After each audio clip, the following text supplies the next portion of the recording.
Welcome to Veterans Chronicles. I'm Greg Columbus. I'm honored to be joined today by U.S. Army veteran Captain Kevin Rosenblum. He is joining us for the Wounded Warrior Experience at the 2019 American Veterans Center Conference in Washington. And Captain Rosenblum, thanks so much for your time. Thanks, Greg. It's awesome to be here. Thank you for inviting me. Where were you born and raised? I was born in Framingham, Massachusetts, and I was raised all over the place, really. So rather than being a military brat, I was a professor's brat. And so my dad, every time he wanted to move up the ladder in professorship, we would change schools. So I was born in Framingham when he was at BU for his postdoc, and then we moved to Edmonton, Alberta, Canada for his first professorship, and then down to San Marcos, Texas, and then Batesville, Arkansas. I went to school in Kentucky, served in the Army in New York, lived in D.C., now I'm in Richmond. So I was raised all over the place, really, but Richmond is where I call home now. Fantastic. Yeah. You mentioned your dad was a professor. Is there a history of military service in your family? There is, yeah. So my dad's father, who I called Zadie, was in the Army Air Corps in World War II. So he was a navigator on B-24s in the Pacific Theater. And I grew up just idolizing his service. You know, I'd ask him about it. And of course, that generation didn't talk much about it, but he'd show me his old air medals, and he had his uniforms and everything. And when I was a kid, every time we'd visit him, I'd want to go see his medals and his uniforms and play dress up and all that. And I just really idolized his service. And so when it came time for me to go to college, military service was not at the front of my mind. I figured I'd go to college, and I was interested in some type of government service. At the time, I wanted to join the State Department or the CIA or something like that. But my freshman year, my friend Derek and I heard about the ROTC program. So I went to a little small school called Center College in Danville, Kentucky. It's called Center because it's in the center of the state. Clever, although with an R-E, the English spelling.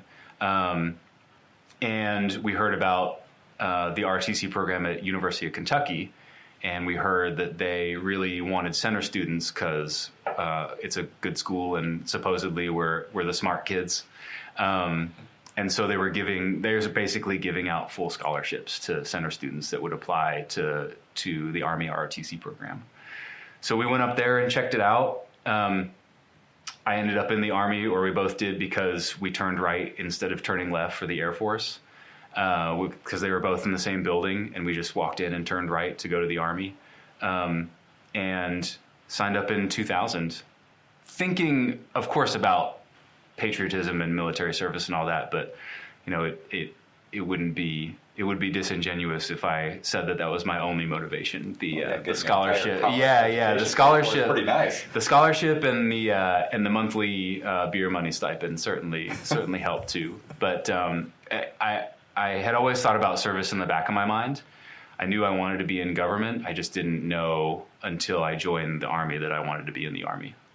So how soon into your college career did you join the ROTC? Was it right out of the That was, the spring term of my freshman year, so it would have been 2000, early 2001, I think. So your last 3+ years? Yeah. You were in there? Yeah, 3.5 years I was in the ROTC program. So you signed up for this before 9/11. What are you thinking once 9/11 happens? Well, like the rest of the nation, really, I was in shock. But in the time afterwards, it kind of coalesced for me that this was going to involve me in a really direct way. In 2000, when I joined up, we hadn't had a major war since 1991, the Gulf, and then there were smaller actions, but I hadn't really given a lot of thought to actually deploying to combat. And then 2001 happened, and then 2003 we invaded Iraq, and it was kind of a sure thing that I would be going to war. And it shook me at first. Like I said, I didn't think about serving in combat when I joined up. I thought about jumping out of planes and running around in the woods and shooting guns and, riding in Humvees and on tanks and stuff. And, I was a 19-year-old kid when I joined. And then having to think about the responsibility that an officer has, especially since I wanted to go into the infantry, knowing that kind of responsibility and what would be, what my role would be in it. It really shook me, and I had a moment where I actually considered trying to pay back the scholarship and dropping out of the program. In 2004, one of the UK cadets, Jeffrey Graham, was killed. He graduated the year before, and he was killed in Iraq by a roadside bomb. And we all knew him from the program, and he was a great guy. It just made things really, really real for me. It's not, I realized that this isn't play anymore. This isn't just going to be training. We're going to war. You're going to war. And it was just a moment. I think that any 22, 21-year-old kid really would have that. But then I realized, I made a commitment to serve. I wanted to serve. And that kind of, after that kind of moment of, I wouldn't call it weakness, but I guess reflection, it kind of galvanized me even more. But it was definitely a shock, those events, as it was for the entire country. Where did you end up going for training? So I trained at Fort Benning, did all the infantry stuff, and then went up to Fort Drum, and I served with the 10th Mountain Division up there. And so I arrived at the 10th Mountain and went down to my platoon with the Connaxes all packed up. We were ready to go to the desert, and I met them a couple months before we deployed, but all the training was done. And so the first time I ever led my platoon on any sort of exercise or anything like that wasn't an exercise. It was our first patrol in Baghdad. Wow. It was the first time I actually led my platoon. So it was not the ideal way to start out your platoon leadership, but I had amazing soldiers and amazing NCOs and amazing fellow PLs and a company commander and first sergeant and role models. And so I think I did okay. That's an intense on-the-job training. Yeah, definitely. In a moment, we'll get to the event that happened shortly after you got there. Talk a little bit about your role. You mentioned that you were leading this. You're essentially the company XO, right? So for my first assignment was as a rifle platoon leader. Okay. So that was leading. So I was a second lieutenant in charge of 40-man rifle platoon. What was your first experience with combat? So we were on Camp Liberty. We were in Western Baghdad in 2004, summer of 2005. And we were assigned a pretty active area. My company had the neighborhoods of Amaria and Qadra. And it was it was really urban and populous and very heavily populated by what we thought at the time were AQI, Al-Qaeda in Iraq members and leaders. And so it was our job to try to, on the one hand, root them out and take care of them and get rid of that. And then on the other hand, to provide security and safety and stability and some semblance of a normal life to the citizens of our area of Iraq.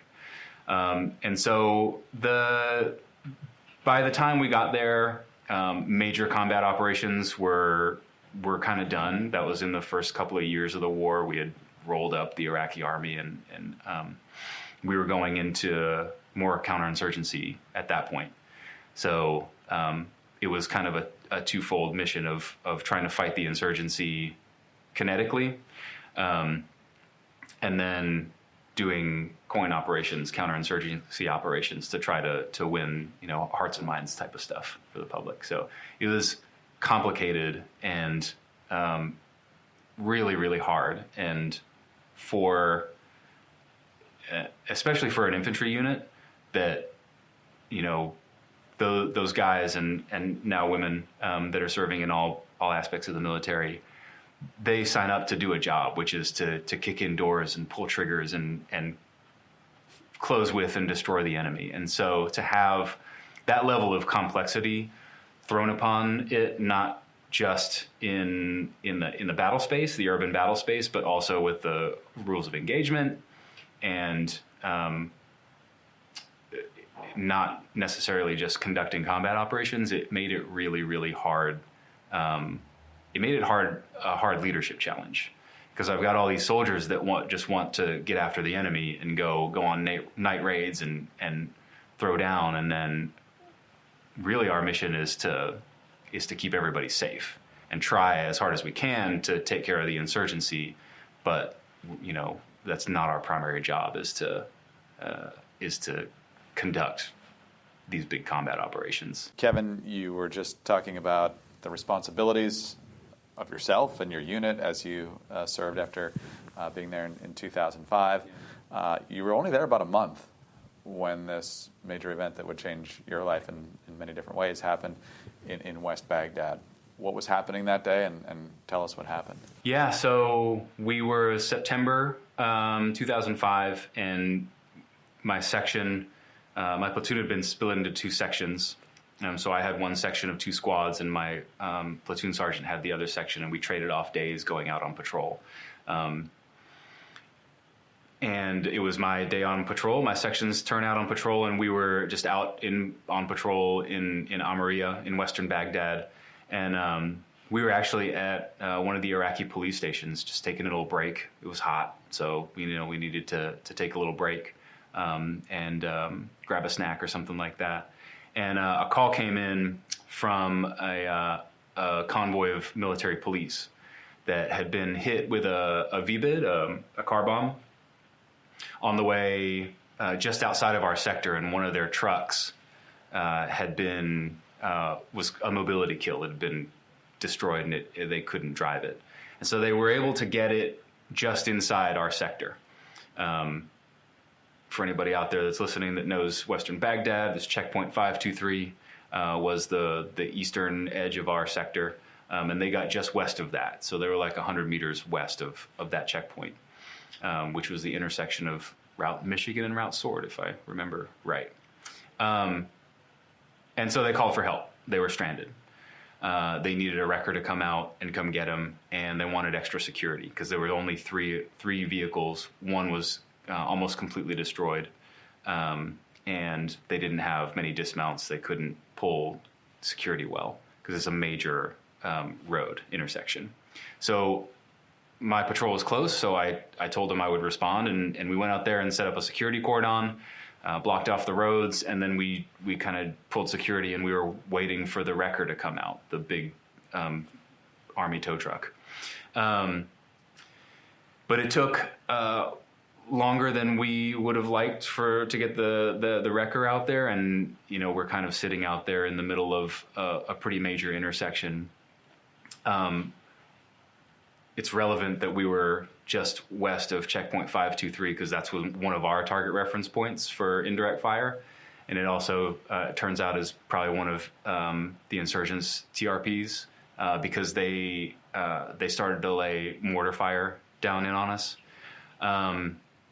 And then they followed it up with just a quick volley of small arms, which is never more than, for them, they do like this spray and pray type stuff where they pop out of their red Opal or whatever and spray a couple rounds and then scoot up back into the city so they could never be seen. And that's how they fought us because they knew that they would get their butts kicked if they actually did stand and fight with us.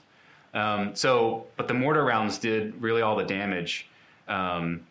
Including myself, there were 9 of us wounded between the MPs and my section, and for me, it really just felt I was kind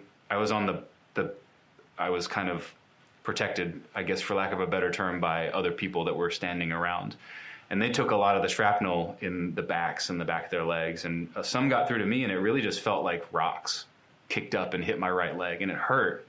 But I didn't didn't really think anything of it, because in that moment, your adrenaline is flowing and there's other people wounded, and as a leader, I've got to control the fires and start getting the casualty report together and all that sort of stuff. And so it felt like rocks kicked up, and we all ran and got behind cover. And then I told my radio operator to get on the net to battalion and tell him that we were under fire. But he's actually really lucky. So a piece of shrapnel came through, and it cut through, it sliced his ear open and it sliced his cheek open. So he looked kind of like the Joker, right? But he had just turned like 90 degrees. So in that instant, if he hadn't have turned, then the piece of shrapnel would have punched right through his head. But instead, it sliced through instead. But he was kind of like in shock. And so I just kind of put him down, and his wounds weren't life-threatening. So we let the medic take care of him. And I grabbed the radio and told battalion we were under fire, and called for the QRF to come out, because at that point we were what I considered combat ineffective. We couldn't maneuver. We couldn't do anything. We had to get the casualties out of there. So the QRF from our first platoon showed up and took over the scene to wait for the wrecker, because it had just arrived and they hadn't recovered the vehicle yet. We couldn't just leave the damaged vehicle there. And we threw all of our wounded and the MP's wounded into my vehicles, and then we headed back to Camp Liberty, which was thankfully only like a mile or two away. We were close. And got all the wounded taken care of, and I still didn't think much about it. My leg kind of hurt, but I wasn't thinking about it. And all of a sudden, one of my soldiers was like, "Oh, LT, you're hit." And then that's when I looked down at my leg, and my pants were all bloody, and I was like, "Oh, okay. I guess it wasn't rocks." And I walked into the aid station, and they were like, "Oh, we need to send you to the CASH in Baghdad, the combat hospital." And that's where they did the X-ray, and they said, "Yep, there's shrapnel in your leg, but it's small and it's not in the bone, so we're just going to leave it in there." So they just left it in, because they said it would do more damage to do surgery and take it out. So they were like, "Here's some antibiotics, take a couple days off and you'll be fine." So that was it. I spent the night at the CASH, and then I was back to my unit the next day, and I took a couple days off, and my leg still kind of hurt, but I was getting bored, and I didn't think it was right that my soldiers were out there without me, their leader. So a couple days after I got hit, I was back out. At what point did you or someone else recognize some signs of PTS? I think for me, my PTS was compounded over the years. So I don't attribute that incident to post-traumatic stress. It's that plus everything else, the constant stress of being out on patrol and having to, I guess not deal with it, but maybe just not kind of try to reconcile the fact that your life and your soldiers' lives are at risk. And if you really stop to think about that, you can't, because you might risk shutting down, and that's not, especially as a leader, you just don't do that. Like, you don't seek help, you don't talk about it. At least that was the culture that I was in the Army back then, especially in the infantry. You just got on with it. I mean, we didn't even wear cold weather gear, because you were just supposed to be tough, right? It's kind of dumb. But I finished out that deployment and came home and was having, I guess, what you could call the usual combat stress stuff, waking up with nightmares and having flashbacks and stuff like that. I would wake up in the middle of the night screaming orders like I was still in Baghdad. And that faded, which is a normal reaction, and it's supposed to fade. But then I went back to Iraq as the battalion S4 as the logistics officer in 2007. We were in Kirkuk, and my battalion was down just southwest of Kirkuk in Hawija. And the first tour, my battalion was really lucky. We didn't lose any soldiers. My company didn't. We had wounded, obviously, of course, but both my company and my battalion, we didn't suffer any killed in action, but the next go around, we weren't so fortunate. As the logistics officer, one of your jobs is also as the mortuary affairs officer. So when soldiers are alive, the S1 is responsible for them, and when they're deceased, the S4 is responsible for them, because they become more of it's not right to call them property or commodity, but they're no longer living, and so they're no longer the S1's responsibility. And so I would have to identify our soldiers in the mortuary affairs office that were killed in action. I had to process their effects, their personal effects, so going through all of their stuff and getting it ready to send it home. And then that tour, I lost a really good friend of mine, one of the best NCOs I ever served with, who was in a squad when I was a company XO. And we weren't in the same unit anymore, and I was down on my fob, and his unit came through on their patrol, and they stopped just to refit, get some more fuel, get some water and stuff, and we got to catch up for a little bit.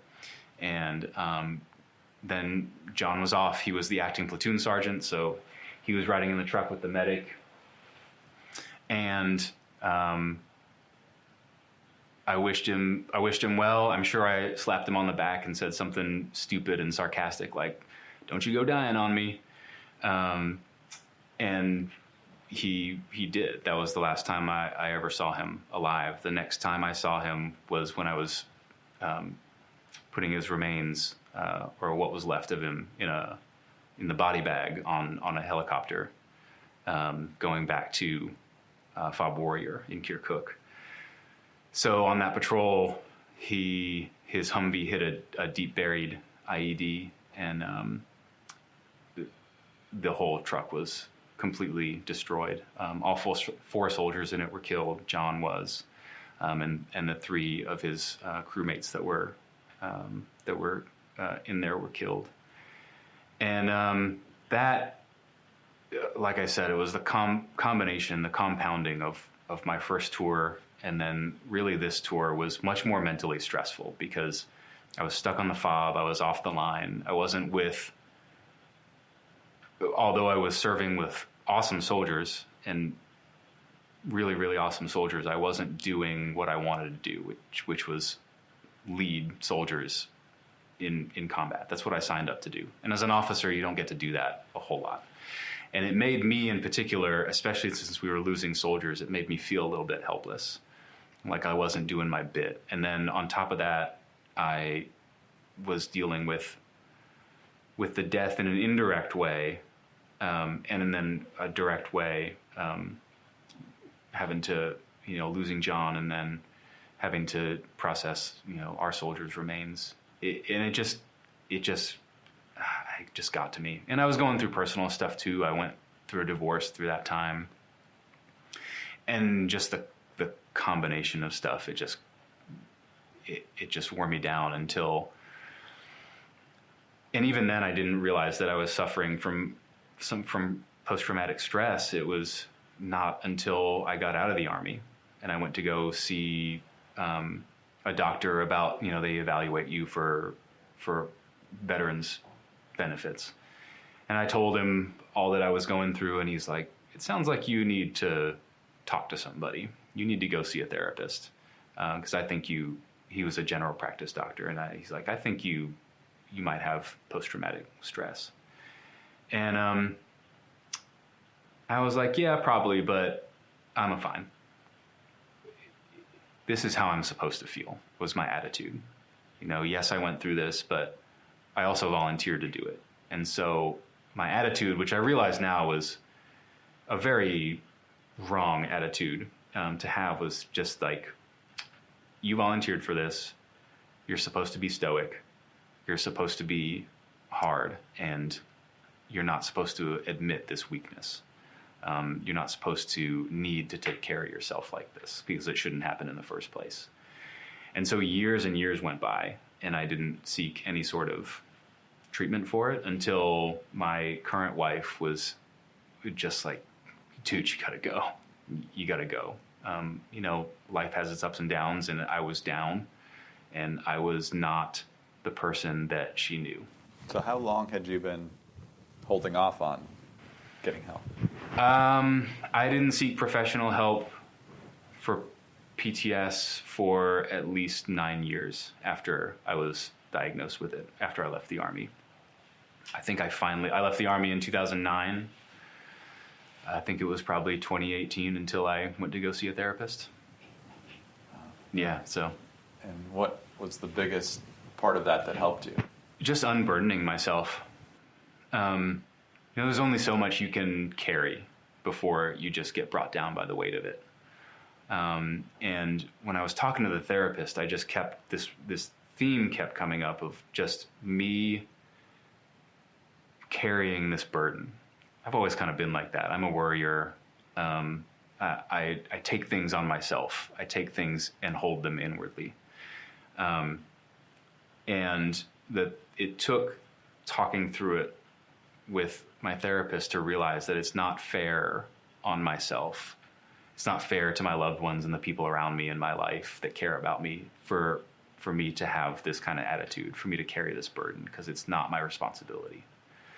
And I'll never forget the kind of like the breakthrough was when I was talking to her, talking about just feeling almost like these spirits that are on my shoulders all the time, just like pushing me into the ground.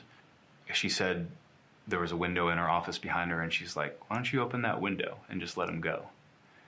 I did, and it was the most amazing thing. I mean, it just felt this weight come off of me. And that was kind of the breakthrough, that I recognized that it's not my burden to carry around. It's not my responsibility, and it's not fair to me or my loved ones to have this backwards attitude of that I need to hold everything inwardly, and that really letting go, it took that, but it's been the best thing that's ever happened to me. That's wonderful. Yeah. It's absolutely wonderful. How did you meet President Bush? So I first met President Bush in 2015. I had heard about the Warrior 100K, the mountain bike ride that's put on by the Bush Center to honor post 9/11 veterans, and to really highlight the power that sport has in rehabilitation, both from physical and mental non-visible wounds of war. At the time, I was volunteering with an organization called Team RWB. I'm sure those listening have heard it. And I kind of came to it through that.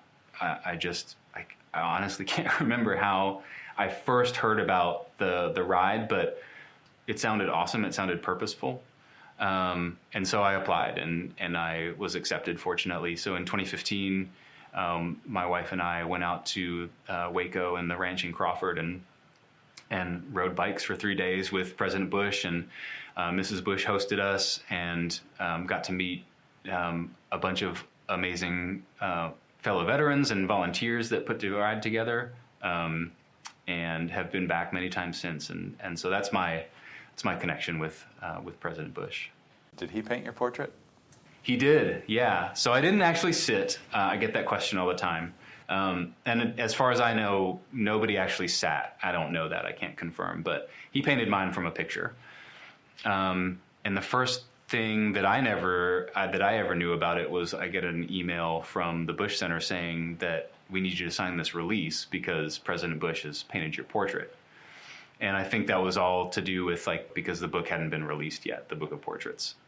And so that was the first time that I had ever known about it. And it was a shock, to say the least. Obviously a huge honor.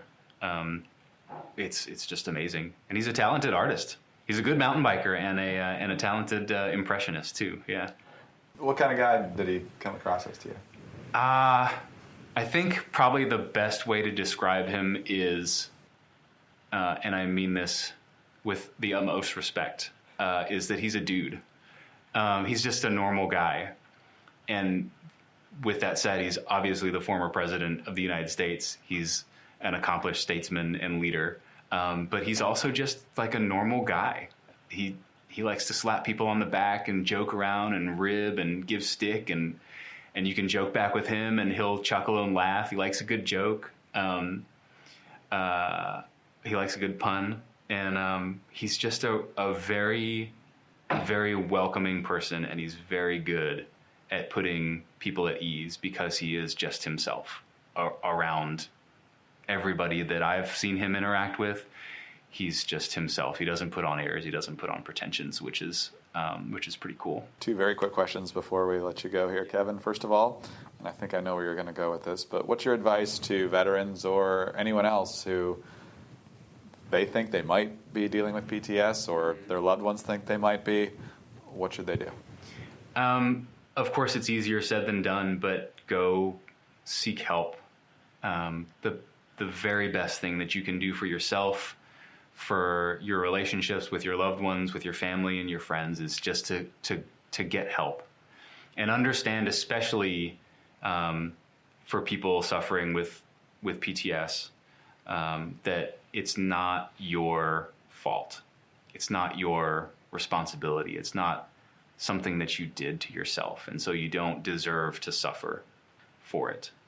And go get professional help. You can talk to your friends and all that till you're blue in the face, but there are real modalities of practice that a trained professional counselor or therapist will put into place that will make you better. You deserve to be better. That's what I would tell people. Lastly, what are you most proud of from your service to our country? I am most proud of bringing all my soldiers home alive from our first tour when I was a leader in Iraq.